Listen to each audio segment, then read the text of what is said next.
Welcome to another Atchman Battle Report. Empire of Dust versus Orcs. Okay, before I start the game, I'm going to give you my initial impressions of 3rd edition. I think the rules themselves are very well written.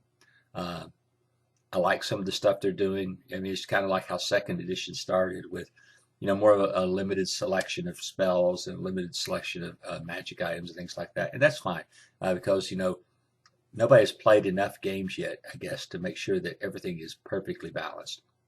And so, with that being said, keeping those items and spells to a small number really does make sense as you try to balance the game in the long term. The things I don't like about it, I don't like the changes to some of the list, and I'm not griping about something being nerfed or not nerfed. I was really hoping that some of the armies have a fundamental change in how they play. Well, they did it to the elves, and I don't think it was actually a good thing the way they did it to the elves. Uh, Shooting for me has never really been an issue, but I've not ever played like a shooting army that just blows me to pieces. Um, I just accept it as part of the game.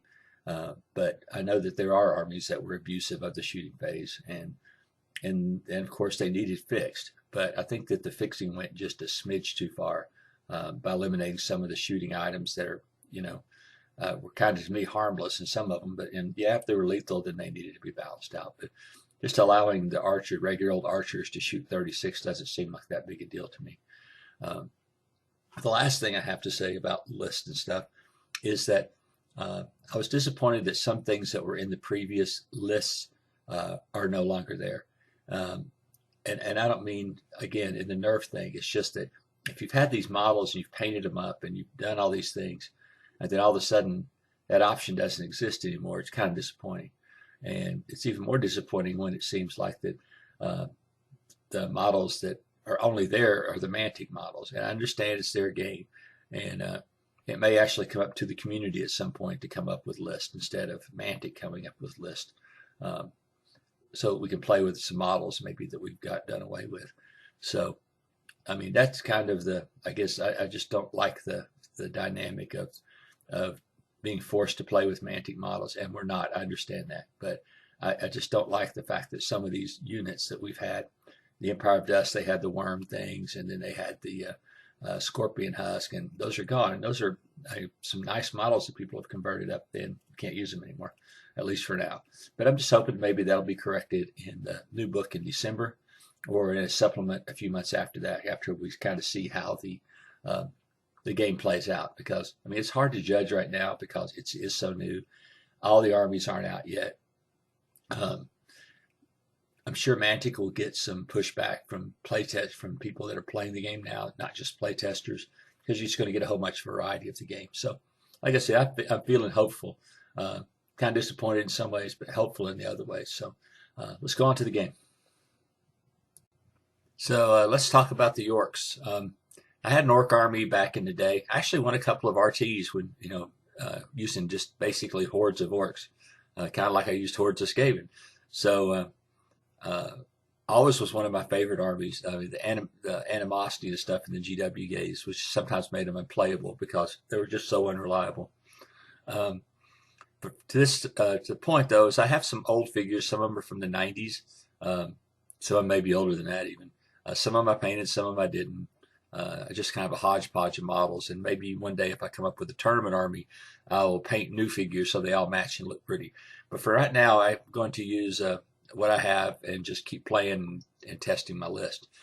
So the first one thing I want to start out with is a horde of long axe, which are the spirit orcs, or sporks as we now call them. They have crushing strength 1 and phalanx.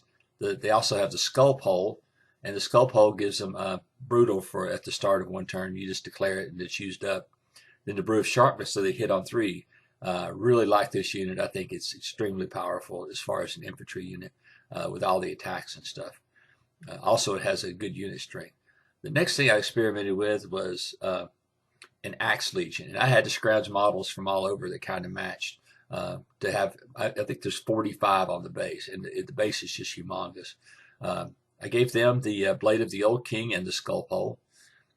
Next thing is my weakest unit. I thought it was the my Axe Horde with the Mace of Crushing and the Skull Pole. Really was hoped those were more of a flanky unit, but they ended up fighting most of the battles. So we'll see how that goes. I had a couple 100 points and I didn't know what to do with it. So sticking kind of with my theme, I went with a regiment of Morax with a skull pole and fire oil. If there's mummies in the game, I had 5 points left over. Seems kind of stupid not to take it. Never used them against the mummies, but it doesn't matter. Did a Gore Riders regiment with the Potion of the Caterpillar. That's some pretty strong unit. 2 regiments of Orclings just for chaff. They performed so well during the game. It's kind of shocking. And then a Troll Horde. I don't have enough trolls painted up. So what I did was I grabbed 6 of my old Chaos Ogres. And I do have some trolls, but I mean, I want them to match and look kind of pretty on the table. So I went ahead and just grabbed the old Chaos Ogres. The next thing that I did was a Crusher on a Wing Slasher with the Blade of Slashing. That guy I'm calling Bad Axe from one of my old armies. And his brother is he's a Crusher called Big Axe. And Big Axe is an old battle standard model that I glued a gigantic Chaos Axe onto, so it looks freaky. And it's funny because I always call him Big Axe the Undefeated, because in our old campaign, I never lost a battle that I used Big Axe in. And then the last thing is the Flagger with the Loot of Insatiable Darkness. And that's 2,000 points of Orcs. Not saying it's optimal. I'm just saying that's the ones I have models for. All right, I don't have a copy of the Empire of Dust list. I'll just kind of see if I can go from memory, just kind of looking from left to right on my picture that I'm looking at my computer. On the far end of his line, he had a unit of a horde of spear skeletons, and then a regiment of mummies, a horde of revenants, another regiment of mummies, a horde of whatever the swarms are called, then a regiment of warriors, Bone Giant, Shobik, Soul Snare, and a High Priest all kind of grouped together, and then a unit of scavengers also behind them. And I'm not sure what the scavengers do, but they are pretty decent as far as if you want to do a sacrificial charge into something that flies, maybe to knock a wound off of it. But they're not a super powerful unit. They're more of an annoying unit. So, I mean, if I had war machines, they would be a decent unit, but I'm not sure what they really do in the list. But anyway, that's what they had. And so, I mean, I don't know what the new paradigm for Empire of Dust is, but I mean, I'm not sure that the big infantry build is going to be the one that is going to be the right one. So we'll just have to see how the game goes and keep playing games, and so that we kind of understand how this Orc army is going to play, and how the Empire of Dust is going to play, because I mean the jury's out right now on both of them, because we've got one game in our test. So let's see how the game goes, and let's go on to deployment.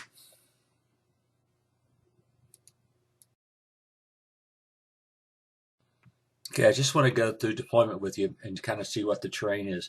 The theme of this whole deal was an oasis, and the Tomb Kings have been getting bashed around, and so they, I'm sorry, Empire of Dust, been getting bashed around in some of the battles, and so when they heard that an orc force had invaded and was coming to sack one of their temples, they cast a spell and lured them into the desert. Well, after a few days, obviously, they started running out of water, so they needed to come back and get some water. So that's the whole point of this game. It's the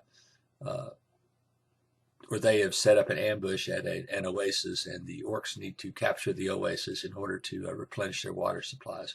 So the big diagonal lines across the table are wadis. They are just give you cover, but they're zero height. And so there's, like you said, there's like a couple of depressions, essentially what they are. A few scattered palm trees there, that's around the middle, but not a lot of terrain. And since we're playing mostly infantry armies, it's not that big a deal. And shooting was not a factor in this game. So, because neither one of us had really any shooting and hardly any magic. So anyway, that's what this scenario is. I'll just kind of go through my deployment. Starting on the left, I started out with my Morax on the left. They should have been on the right, but they're on the left. And then my spear orcs or sporks are there. That is a lethal unit.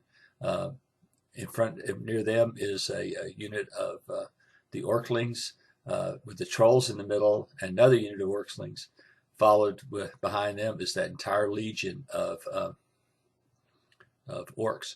And the goal of this scenario is to get the most unit strength within 12 inches of the center. And I'm pretty sure if I could just get that unit anywhere close to the center, that's a win. To their right was my unit of boar boys, or whatever they're called, gore riders. And then my weakest horde over there, and I backed up the weak horde though with Big Axe with his monster killing sword, and then Bad Axe on his slasher. So all the characters were over there, including the flagger guy as well. So they were all stacked on that flank. Just because when I saw Shobik and the Bone Giant standing there, I thought maybe that's where they needed to be. As far as the Empire of Dust, they went from my left. It would have been a unit of spears, a regiment of mummies, horde of revenants, another regiment of mummies, the swarms, and then a horde of just regular skeleton warriors.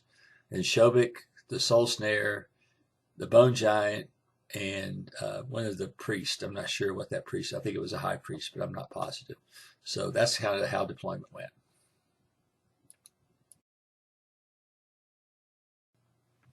All right. So this is a combined first turn picture.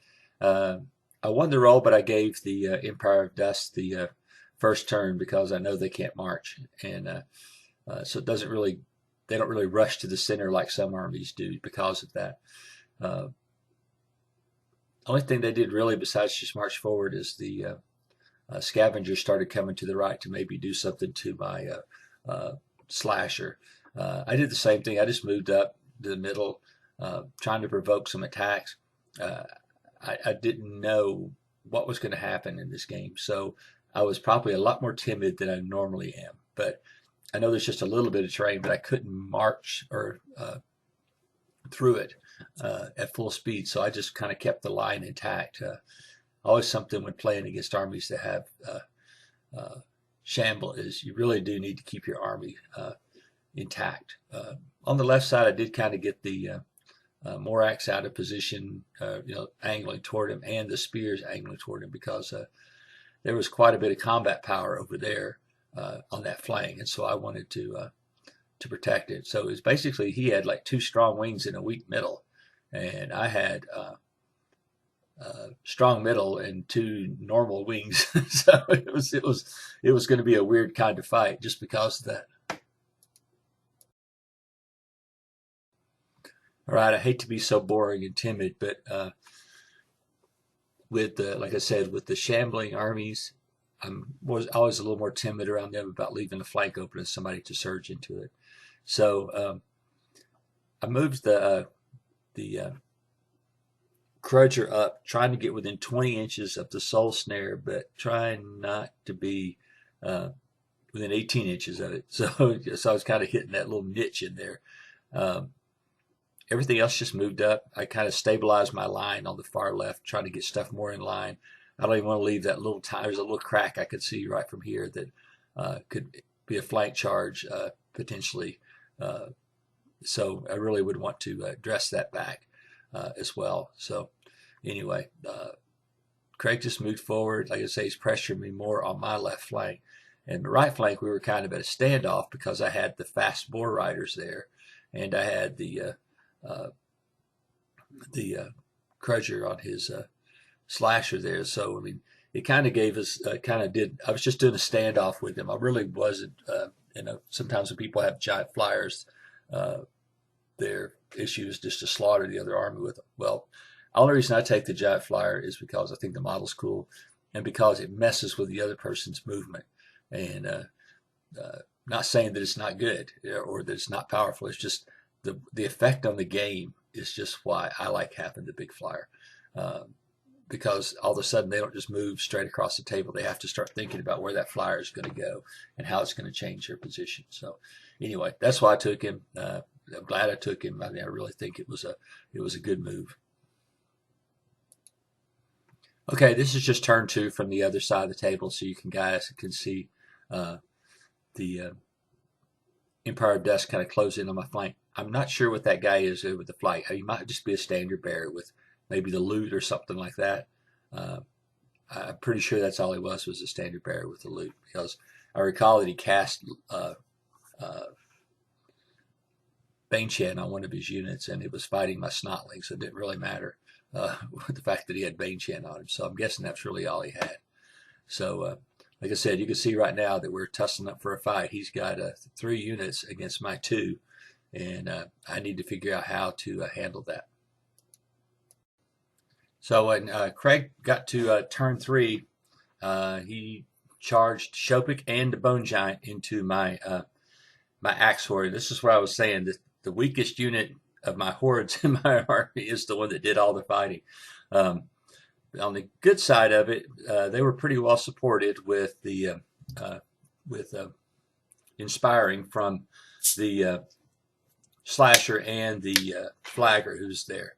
And you can see over to the left, right in front of the Boar Riders, you have a Big Axe waiting to do his thing on the giant. The Skeleton Warriors charged into the made a hindered charge into the Orclings, and did some fighting there. I don't know what happened the rest of their hand. Second. Okay, in the middle, the Mummy Regiment charged into the other unit of Orclings. The Swarms charged into the Horde of Trolls. The other 2 units over there just kind of played, I think we played patty cake for a whole nother turn before anybody engaged over there. So on turn 3, massive charges across the board, and we'll see what the result is. So this is actually a picture of my turn. And so my Orc unit countercharged into the Bone Giant. They had taken 5 wounds the previous turn, and Big Axe charged the Bone Giant in the flank, which I know does nothing different, but he did have the Blade of Beast Slaying. The Slasher tried to get rid of the horde of scavengers that's protecting Shobik's flank. Over in the middle, I countercharged his swarms and killed them. Then the Orc Boar Boys guys and the Orclings did quite a bit of damage to that skeleton unit, skeleton warrior, but really nothing happened to it. I couldn't do anything with my Orclings in the middle, so I was stuck there. The result of the melee, though, was that the Bone Giant was destroyed with the combo of, I threw Banechant on those Orcs, and they get some crushing too. So 25 attacks, hit on 4s with crushing 2. That'll pretty much make a mess of anything. And then Big Axe hit twice with his axe and wounded 2 more. So the poor Bone Giant didn't have a chance. And my goal was Shobik to be next, but Shobik's really hard to kill, and I don't know how that's going to go yet. All right, so this is after the melee, and you can see that the Bone Giant's gone. I bounced off the stupid scavengers this turn, and didn't roll quite high enough to take them out. And Shobik is standing there pretty lonely by himself. You can see over there also that while I think I did 10 wounds to the skeleton warriors, it still wasn't enough to make them pop. So we'll have to do that in another turn, I think. So, well, that's the end of my turn 4, I think, or 3. I'm sorry. All right, just want to show you the other side of the table. You can see that the swarms are now gone. My Orclings couldn't do anything. Like I said, I did a lot of wounds to the skeleton warriors, but did not pop them this turn. And things are going pretty well because I have a lot of unit strength within 12 inches of that gigantic dice, and feeling pretty good about it. But he does too. He's got a regiment, or 2 hordes and a regiment right there close by. And looks like it's going to be a fight to the finish. So Craig's turn 4 started off with a bang. He backed up the scavengers and opened a way into my uh, slasher. I've got him turned sideways, not because it's in his flank, but because the wings and stuff were so big we couldn't get them close together, and that was the only way we could really do it. So just ignore the fact that he's pointing the wrong direction. His skeletons went back into the bull riders, and I think they got healed, and the healed life leech had brought a lot of wounds back off of them, so they were pretty much good to go when they fought when they came back into the fight. So that's what's going on in this flank. And like I say, you can see I'd taken 4 wounds, I think.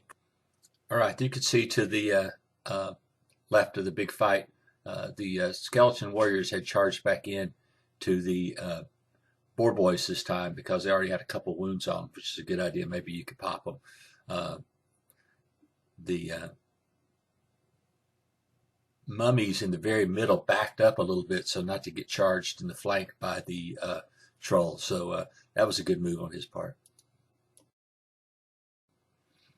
All right, over on the far left flank, the Revenants decide to get into the game and charge into the spear orcs and do 5 wounds to them. You can see the orclings there are wavered, a little yellow chit next to the dice. The Morax unit still not have done anything, and like I said again, I was outnumbered 3-2 as far as units, and so my whole goal was I had to try to get this back into an even fight. Probably stupid with the Legion leaving them where they're at, but I just figured if I could move in at the end of the game, they would win the game for me. All right, so why am I showing you a picture you've already seen? Well, the reason why is we got into a discussion, and having been to this couple tournaments now, I'm really, familiar with corkscrew charges.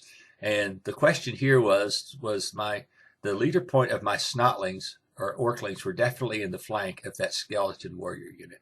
The question is, since I was hanging over the front, did that matter? And of course, my answer was no, because I've had it done to me before. And so, but I just wanted to throw it out there. So if anybody else wants to comment on it and tell me I'm wrong, that's fine. But that allowed me to do then was to charge back in with the orc boar boys, who are up to 4 wounds now from the melee they took last turn, and then with the orclings in the flank to try to finish that unit off. All right, so this is showing that melee. I'm going to bring the pain to that skeleton warrior unit. The orc boys, boar boy guys, and the horde of axe charge him in the front. The snotlings or orclings charge him in the flank, and this might be the end for those guys. The boar guys have the potion of the caterpillar, so they're not hindered. I was hindered with the axe unit going through that depression there. So I think I did an ungodly amount of damage just melee and popped them this turn. So, you would think I would, because, that's 40, 50, 60 attacks, some insane number with crushing. I did not get a Bane Chant off that turn, so it could have been worse, maybe, but it was pretty bad to begin with, and that unit was destroyed. All right, nothing else. This is my favorite picture of the game. This is Bad Axe going back into Shobik to try to teach him a lesson about how to fight. And I don't think I did anything, maybe a couple of wounds or so, but it was a nice looking picture, with the 2 big baddies going head to head with each other. It's just too bad to the left, the unit to the left is going to get annihilated in the follow-up melee. All right, here's where the trolls and the orclings went into the front of the mummy regiment. The trolls are hindered by the water, obviously, and so are the orclings. So not too good a chance of hitting them and hurting them. But I was trying to do that to keep them from messing with my flank or anything. And plus, as you can see, that gigantic legion of orcs is sliding up into win the game position with their incredible unit strength. The spear orcs countercharged into the revenants, and I think Craig was shocked to see how much damage they could do. All right, this is at the end of my turn 4. You can see the skeleton warriors are gone. You can see that the revenants were, believe it or not, totally destroyed in one outstanding turn by the sporks. And I mean, those guys, 30 attacks with crushing, phalanx, and then I gave them the brew of sharpness, so they were hitting on 3s. They really are a good unit. I mean, not the best unit in the game by any means, but they are an excellent unit, uh, and were able to destroy a whole revenant horde in one go. I mean, a horde that had taken no damage, and they were just messed up by it. So, like I say, my strong middle is actually, you can see it's bending out because now my strong middle is pushing through to try to win the game here, and and we're on to Craig's turn 5. Here on Craig's turn 5, the skeletons with spears and the mummy regiment charged the Morax regiment. I guess they got tired of messing with them, and all I was doing with that Morax regiment the whole time was trying to keep stuff out of the flank of that unit of spear orcs, and they did their job right up to this point when they were just obliterated by by both of those units. The mummies are especially tough, and Morax armor is only 4; it's not 5 like the rest of the guys in the army are. So that made them pretty easy pickings.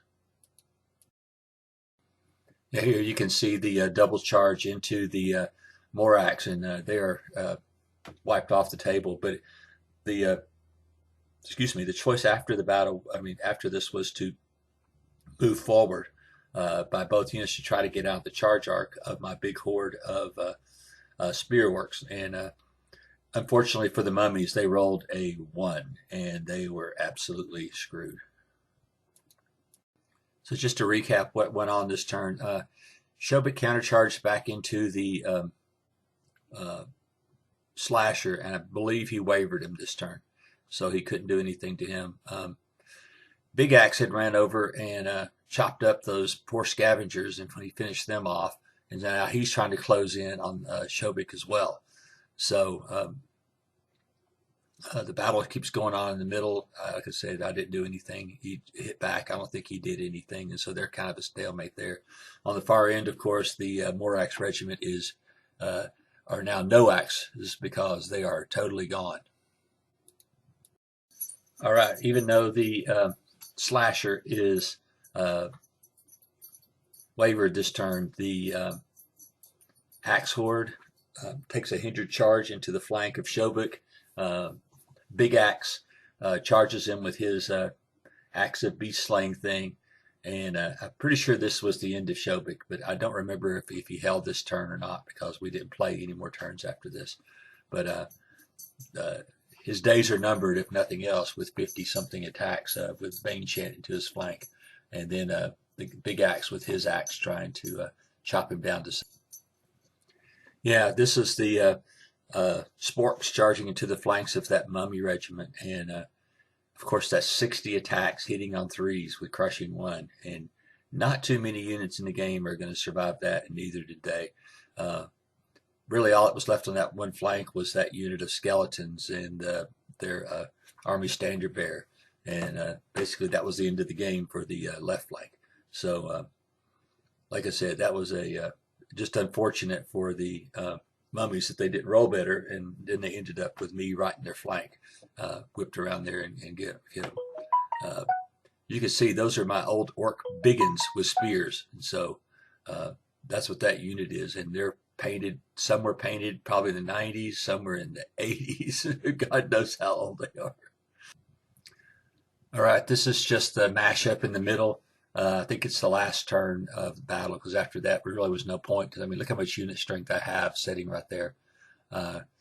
With the mummies off the table, Shobik off the table, I had just a ton of unit strength, and I was bringing more to bear if it would have went on any more turns. So we just shook hands and called it on this one, because it didn't seem like there was really no point in going on, because it was inevitable that those mummies were going to go down eventually. It was just a matter of how many turns it took, and like I said, without really any other fighting power left on the right flank, this game was over and an orc victory. All right, this is the last shot of the game. You see the mummy's last stand on the objective as these other hordes are starting to close in. I don't even think we rolled out the Shobik melee because, like I said, at this point there was no way, with the unit strength being so low on the Empire of Dust, that they could win. And so we just called it and sat around and had a beer and enjoyed talking to each other about the game and how we thought it went. All right, just some final thoughts on the game. I really thought that the Orcs played well. I mean, they're just so hard to shift, and without something that could just punch their lights out, they're going to stay there all day. And as I pointed out to Craig, it's just like playing what it feels like when I play against his salamander infantry. I can't hurt them, and their nerve is high, et cetera, et cetera. So the Orcs pretty much fulfill that. I did like the wing slasher. I mean, like I said, if nothing else, they just distract the other player. They don't really have to do anything, but the other player has to think of the whole time about, is my flank open from that to that flyer, and so that makes a huge difference in the game, is having that, at least that one flyer. As far as the Empire of Dust, I think we're just going to have to, and I say we because I have an Empire of Dust army as well. Try to fool around with the builds on it. I mean, maybe multiple flying creatures is one of the answers. Maybe some shooting, back with the skull catapults again, or the whatever they're called. Putting those in the game to maybe do some more weakening of units before they're impacted. Charging into full up orc units is for anybody is not going to be a winning strategy because they are just so tough and so well armored. And then when they're return wax, with all of them have crushing, if they got Banechan on, it's nasty. They can really hurt stuff.